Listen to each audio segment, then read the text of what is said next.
All right, welcome down, everybody. This is episode 2 of Institute of War. My name is Anthony, and I'm alongside with Garrett X. And this week we got an interesting episode. The newest champion to League of Legends, Wukong. Yeah, he is a tanky DPS character, so they've put him in, and he is kind of a crossbreed from two Dota characters, actually, the Phantom Lancer and Juggernaut. So if you're familiar with Dota, those are the two heroes where he kind of comes from, and League of Legends kind of combined those two character skills and came up with something unique to this game. Yeah. So today we're going to go over just our usual setup that we have, and today's a little different than last week. We kind of set up a splash page here so you guys can see, and we've kind of laid out everything nice. So we're going to jump over to that right now, and we can kind of show you the ins and outs of Wukong. Yeah, and we appreciate any feedback that you guys have. So we are going to be working on this show every week. So any feedback that you guys have that can help us improve the show, we definitely appreciate that. Yeah. So here we go. Wukong, the Monkey King. Wukong is the melee character. He has 3 skins here, as you see. The fire skin, I think, in my opinion, is the best. Oh, it's definitely. It sets your character on fire. It definitely stands out. You just look awesome. I don't know, the general skin, I'm not a huge fan of. He doesn't look, too crazy. Kind of looks more like the basic skin, but the fire skin is definitely the highlight of the skin bundle. Yeah. So Wukong's got some interesting abilities.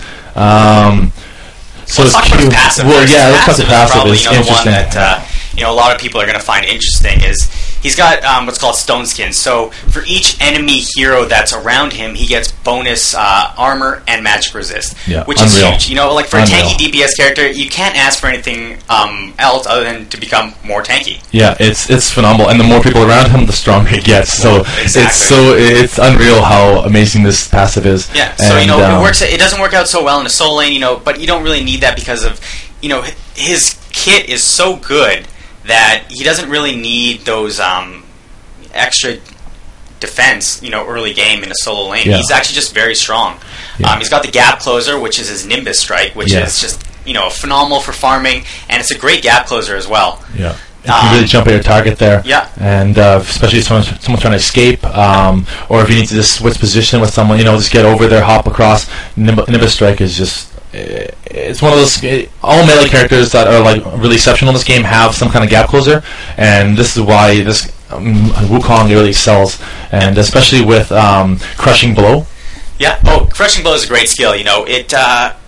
I think he definitely needs a buff, and I think that's one thing that you're going to see in the coming weeks, that if this is one thing that they're going to change about it, they're going to change this skill, because it does additional damage, but it doesn't scale off attack damage, so you don't get any bonus damage for getting those attack items or anything like that. It just has a flat damage, and then it reduces your enemy's armor for 30% for 3 seconds. Now the cool thing about this is that you can pretty much keep close to a 100% uptime with this ability.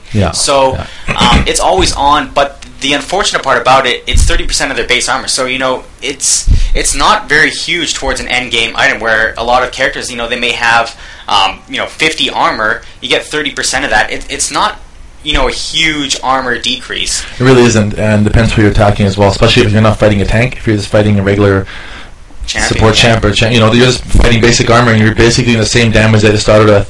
So that's the problem with this move. But then again, it still is effective in the sense that it could use some buffs and some changes, but it allows you to get 2 quick attacks off, especially after charging it, and then you get a second auto attacking right away. So it really helps in terms of getting more damage through, but it could use an increase in damage. Well, I just think if they increase anything to it, I think they should make it scale off attack damage, even if by a little bit. Any little bit helps, but it just gives you that extra incentive to actually get attack damage instead of to just build tanky. Yeah, no, for sure. And so it gives that kind of DPS option available to him, instead of classifying basically as a tanky DPS where you just build tank. You're really relying on your auto attacks right now, especially in conjunction to Nimbus Strike, and of course your ultimate Cyclone, which we'll just talk about in a second here. But Crushing Blue, its damage stays the same. So it's a new champion, and this kink got to get worked out. So in time, I'm sure the buff will come through, and we'll see some good changes to him eventually. Decoy is the second skill. So Decoy is W. This is probably one of the most interesting skills about Wukong that makes him Wukong, really. And what it does is when you hit that W, it leaves behind a clone. So it's a standstill clone of your character, and if you ever hit the S or your stop button, it will look exactly like that. Yeah. So it leaves some interesting juking possibilities for Wukong, and it makes him invisible for 1.5 seconds after using that ability. So it's very effective if you're moving into the grass and then you hit your decoy button and you go in the opposite direction that you were supposed to be going, and that's how you can kind of play with the jukes that way with decoy. Yeah, I've seen some interesting stuff. When the Spotlight came out, Freak demonstrated, stopping, standing still, but not actually using his decoy to pretend that he's using it. You have to be careful with the mana. So if you're fighting a Wukong, you want to keep your eye on his mana pool. If it drops, then you know he's used ability. If it hasn't moved, then you know he's just trying to juke you. So there's a few things that you can do while playing with them and playing against them. But yeah, going into the grass, popping that decoy and running in another direction, or just using the safest direction, it can really screw up your enemy, because they might continue on the same path, or they might try following through, or they might try to know that you're juking, but then you can just continue on forward, and you basically have a second and a half advantage in time, and they can lose sight of you. You can get away, and well, one of my favorite things to do when I was playing Wukong, what I found is he has kind of a cool harass mechanism that's kind of like Jax, where you pop in with your leap, you do your powerful strike, and then you back out. And you can do the same kind of thing with Wukong. So you basically Nimbus strike in, use your crushing blow, get that huge attack in there, and then hit your decoy out and get out of there. So it's retarded. It really can be quite annoying for someone to lane against him if you're not familiar with how Wukong works and how to counteract that. Yeah. And, of course, his ultimate, the crazy ultimate that everyone's been seeing spinning around. So it's called Cyclone. The Cyclone, now here's another ability that I think, like you said, Wukong, it's his first week out. They got to work out the kinks. There are some bugs with it. It seems that fears don't really affect it, but some stuns that some characters do affect it, and they stop it. So it's definitely something I think that Riot's going to take a look at, and they're going to look at either making a clear decision as to the role that they want Cyclone to play. We were playing a match of the night, and one of our friends was playing Malzahar, and Wukong was spinning, and my friend popped in, dropped his pool, and ultied him, and Wukong decides to keep spinning and kill him. So there's, we're not really sure the complete effect on it and who stops it and what does it and what does. But in time we'll figure it out, and I'm sure a lot of people will be submitting their feedback on this hero and just trying to figure out what So what it really does, though, it basically it makes you spin. So it's kind of like a Garen spin, and you get a. Well, you actually increase your range on your.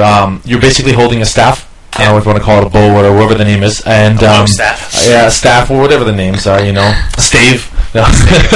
And it increases its length, so you have more attack range, and you basically whirlwind for up to 4 seconds, and every second you deal a certain amount of damage. And when you first hit your target, it knocks him up in the air, and every target can be knocked up once for every ulti, so that you can't be knocked up more than once. But when you hit your first opponent, he'll be knocked up in the air, and for a brief second, and you'll continue to keep spinning. Yeah. So early game, it does provide that extra damage that you may want to need to get that finishing blow. It also increases your move speed, so it allows you kind of to get a little bit closer to your enemy, knock them up in the air, and then start your regular combo.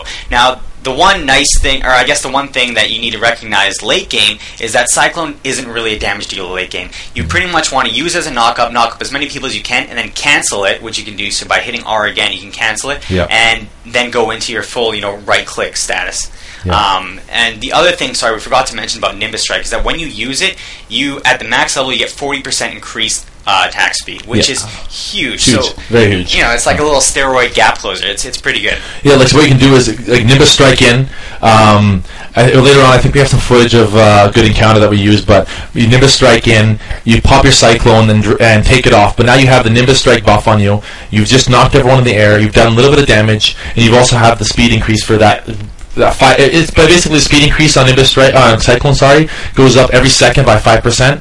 So you might have a quick 5% boost there. That's not really too crucial, but getting in there with Nimbus Strike and having that 40% increased attack speed is really nice, especially when you're using Crushing Blow and getting your auto attacks off, because auto attack is the main thing from source of damage, and using decoy in a really good way is to get around and juke people and maybe get to that carry in the back. So a lot of cool things you can do with this hero.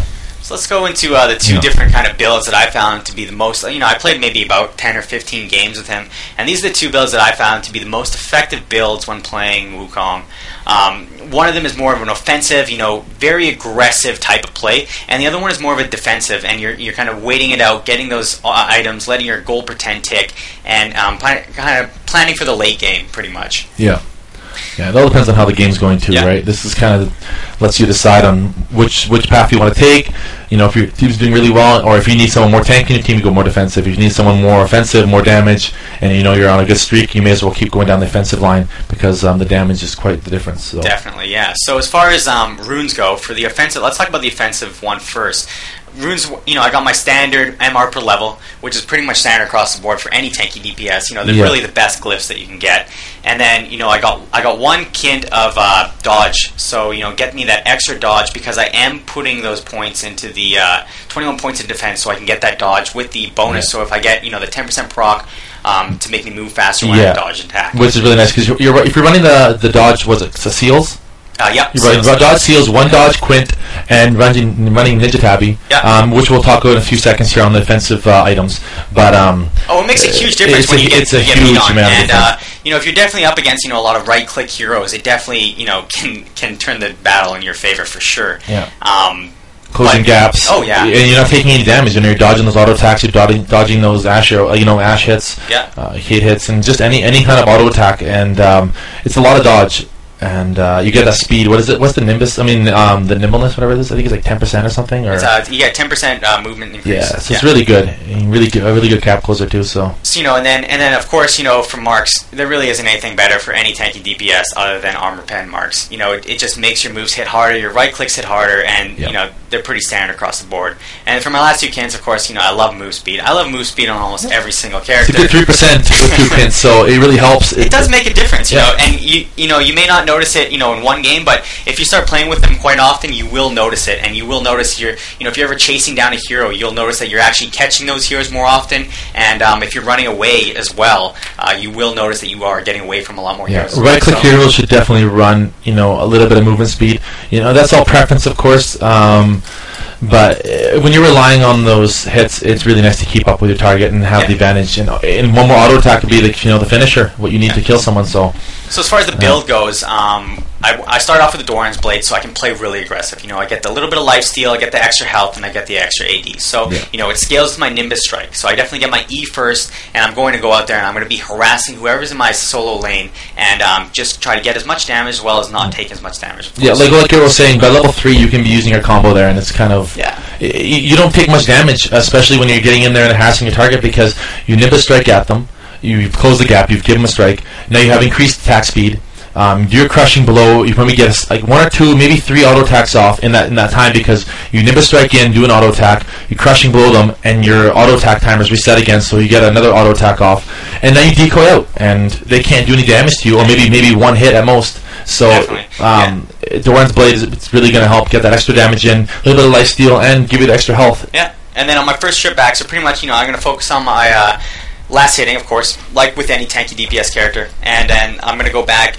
Pretty much as soon as I get 1650, I want to go back and get that BF sword if it's a good time. Otherwise, I may farm a little bit more and get my boots as well. So pretty much for your early game, you're looking for a BF sword and you're looking for boots of speed. And then by the time you get back, you're going to have so much attack damage that when you're hitting your combo, your E and your Q, and then you come back from that, you're going to be able to take out over like a third of their health, and you are going to be quite the force to be reckoned with, and it's going to cause your opponent to get in the mindset of I don't know if I really want to engage that Monkey King because he is going to destroy me. And he can just decoy out, and I'm going to need assistance. So that's when you're going to see a lot of people coming up at the jungling. Definitely. If they have a jungler, they're going to come trying to assist them and help. But decoy, I just think it's such a fantastic move. Oh, it's going to provide for a lot of fun, and it really is kind of a skill move. And I love those skill moves in League of Legends because it really it allows people to showcase how good they are at the game. Really, and what sets them the next level above the player. Yeah. So on this offensive build that we're talking about here, we start off with the Doran's Blade, like we said. We want to try not going back, it always changes. If you die or something, then of course you have to go back, or if you just have to be and just heal up. Depends on the situation, who you're laying against, and everything. But in an ideal situation here, you really want to farm up, get that BF sword right off the start. That extra attack damage right off the start there, early game, is really going to help you boost up, boost the speed. After your second time